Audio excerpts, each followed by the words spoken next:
Napakadaling recipe ng inihaw na suman ang lulutuin natin sa araw na ito. Magkayod lang ng buko, maglagay ng 3/4 cup ng light brown sugar, 50 ml melted butter.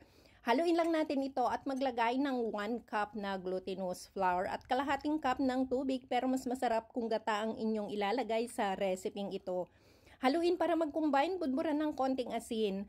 Magsalab ng dahon ng saging, i-brush ito ng melted butter at maglagay ng 2 hanggang 3 kutsara.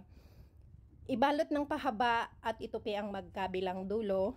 Iluluto natin ito sa electric grill sa katamtamang lakas ng apoy. Takpan natin ito para tuluyang maluto hanggang sa loob ang ating napakasarap na recipe ng suman. Baliktarin lang natin ito hanggang sa tuluyang maluto. At kung umabot ka sa parting ito ng panonood ng video, ibig sabihin ay nagustuhan mo ang aking video recipe. Maraming salamat sa patuloy na pagsuporta.